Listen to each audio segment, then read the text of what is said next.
Okay, let's go through a key concept, which is the difference between leading versus lagging metrics. This is really important for you to be aware of in any type of setting when you're working with metrics. So we'll go through the key differences and some examples for each of those types of metrics.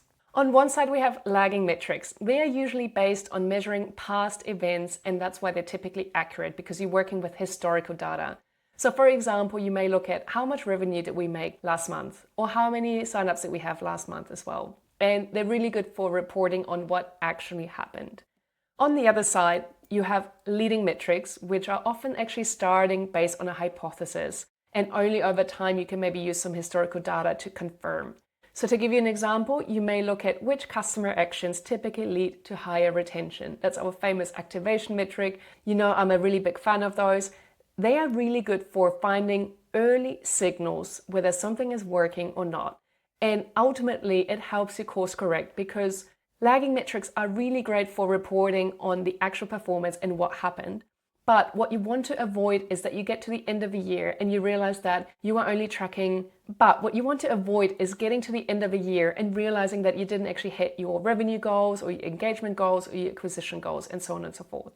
But what you want to avoid is getting to the end of a year and only then realizing that you didn't really hit your activation or your acquisition. But what you really want to avoid is getting to the end of a year and then realizing that you didn't hit your revenue goals or your engagement goals for the year. And then it's already too late to do something about it.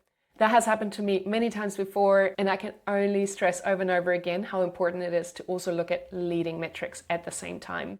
Now, neither of those are better or worse than the other. It's just really important to have a healthy mix of both. So a leading metric, why do I say they often start with a hypothesis? Often you don't have actual historical data to go backwards on. So you may say, based on our value proposition, based on our product, we think that this is a good signal that customers will use our product in the long term or convert to a paying customer in the long term. So you often start based on an assumption, on a hypothesis. That's why they're typically less accurate. But over time, you can definitely use historical data to actually confirm whether that was the right signal to look at or not, and also iterate on them. That's really common that you don't get those signals and those early indicator metrics right at the very first time, but at least it's a starting point. You look at early signals so you can course correct and you refine them over time as you gather more data. And this is really important when you look at our metrics one pager, so that alignment tool that we've gone through that helps you align both the business and the customer metrics in one holistic view. What you can see here is that typically, this is not a hard rule, but typically your customer and behavior metrics are really good leading indicators to future business success. And so that's why business operational metrics are often more lagging metrics, and the customer behavior metrics, if done right, can be really good early signals and leading indicators for those. For example, you may look at your activation. You know, I keep talking about my favorite example in my experience of this tool to help small business owners with their business metrics, because we were an aggregation product or a dashboard or an application that aggregates different tools that a small business owner is already using. It was really important that for us in the first week of signing up a new customer, we get them to experience the real experience and the real value of the product. So we found that people who integrate a minimum of 2 applications during the first week of onboarding had a 20% increase in 3-month retention. And that was huge. We first had a hunch that this might be the case, and then we actually looked through historical data with the help of our data scientist, and he confirmed that there was a correlation between those two things. That's a great example, again, an early signal.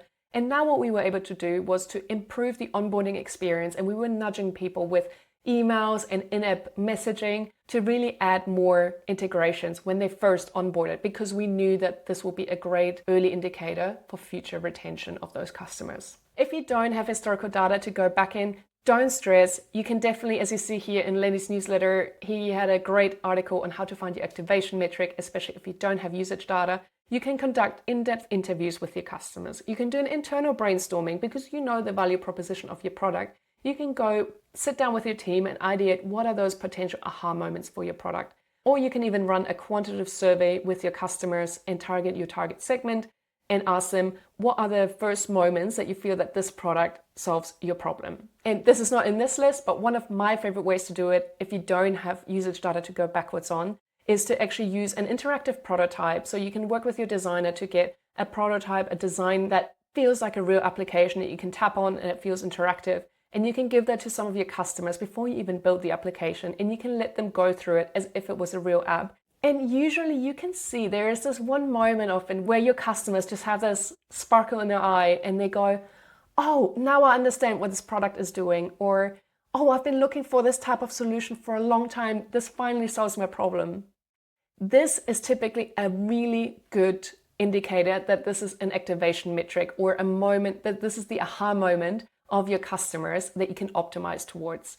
And so now you can use that insight to improve your experience, for example, when your customers onboard to your product, and knowing that this, if you get more customers to experience this aha moment, they will get more value and will probably stay with you longer and will have more business impact in the long term.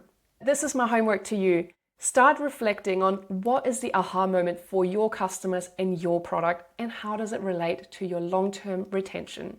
You can start doing this now. You don't have to have lots of historical data. You can start based on an assumption, based on knowing what the value of your product is, and think about those early signals of activation metrics for your product. And to sum it up, lagging metrics, remember, they are measuring past events. That's why they're really good for reporting what actually happened. That's why they're typically accurate. And an example of that is how much revenue did we make last month.